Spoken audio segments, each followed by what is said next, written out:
शिवराज विद्या संकुलनाचे अध्यक्ष माननीय श्री किसनराव कुराडे यांचा 81वा वाढदिवस आज अतिशय उत्साहात आणि सामाजिक उपक्रमाने साजरा करण्यात आला। सकाळी ऐनापूर येथे विविध विकास कामांचा शुभारंभ करण्यात आला, तर त्यानंतर शिवराज विद्या संकुलन येथे अनेक मान्यवरांच्या उपस्थितीत अभिष्ट चिंतन सोहळा पार पडला। उपस्थित मान्यवरांनी किसनराव कुराडे यांच्या आतापर्यंतच्या कार्याबद्दल माहिती देऊन त्यांना शुभेच्छा दिल्या। आजच्या या सर्व सोहळ्याचा आढावा घेतला ते अभिजित मांगले यांनी।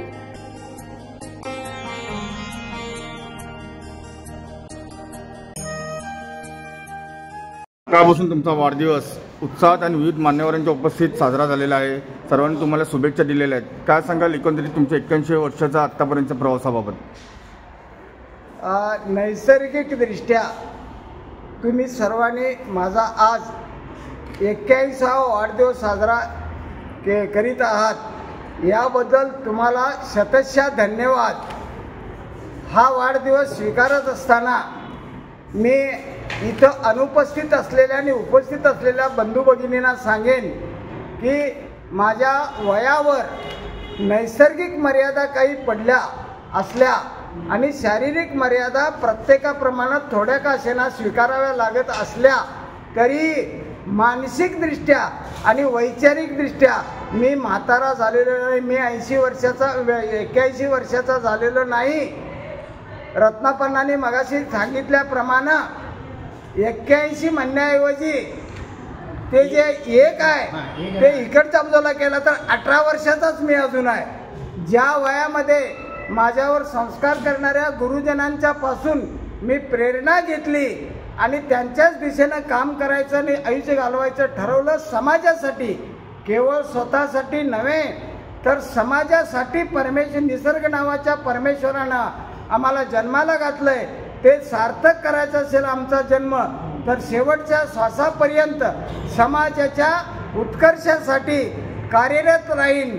तुम्हा सगळ्यांच्याही अशा शुभेच्छा राहाव्यात एवढीच अपेक्षा करून तूर्त थांबतो।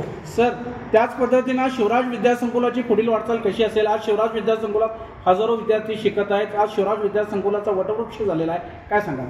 शिवराज विद्या संकुलाच्या संदर्भात बोलत असताना मगाशी अनिल कुराडेंनी सांगितल्याप्रमाणे विश्व विद्यापीठ किंवा युनिव्हर्सिटी मध्ये रूपांतर करायचं शिवराजच्या नावानं अशी आमची संकल्पना होती, पण दुर्दैवानं राजकीय पाठबळ न मिळाल्यामुळं माझ्या आयुष्यात ती मला आतापर्यंत साकार करता आलेले नाही।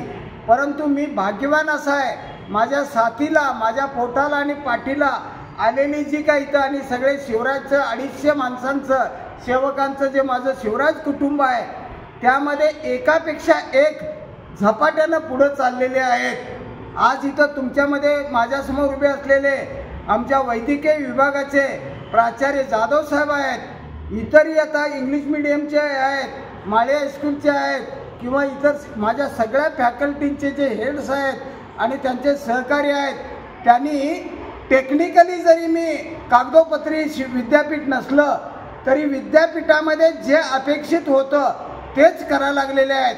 आणि ही यानंतर इथं 14 एकराच्या मर्यादा पडायला लागलेल्या आहेत ग्राउंड सकट सगळं करण्यासाठी। म्हणून पुढची वाटचाल आणि बांधकामं 50 एकर कौलगेकरांनी जी सूतगिरणीला जागा दिलेली आहे ती इमारत आणि ते 50 एकर शैक्षणिक आणि औद्योगिक संकुल उभा करण्यासाठी मी करायचं ठरवलं होतं, परंतु आज अखेर ते झालेलं नाही।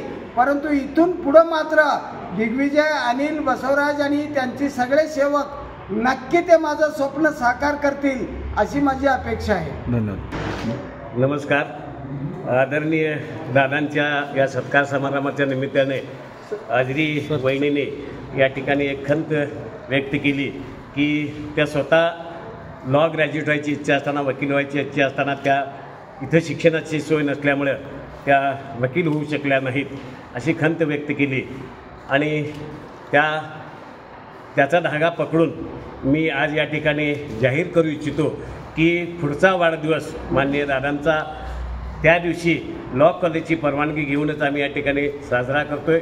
त्याचबरोबर आज आपल्या जिल्ह्याला सगळ्यांच्या अथक परिश्रमातून वेगवेगळ्या घटकांनी जे काही संघर्ष केला, चळवळ केला, त्याच्यातून हायकोर्टाचा बेंच जे आहे त्या हायकोर्ट बेंच मंजूर झालेला आहे आणि त्यामुळं आज या ठिकाणी वकिलांची गरज जी आहे ती फार मोठ्या प्रमाणात लागणार आहे आणि ती गरज पूर्ण करण्यासाठी म्हणून आमची शिक्षण संस्था या ठिकाणी पुढच्या वर्षीपासून लॉ कॉलेज काढणार आहोत आणि तो संकल्प जो आहे तो आज या ठिकाणी माननीय दादांच्या या वाढदिवसानिमित्त या संस्थेचा एक पदाधिकारी आणि तुम्हा सर्वांच्यातला एक घटक म्हणून या ठिकाणी हा संकल्प मी आज सोडतो.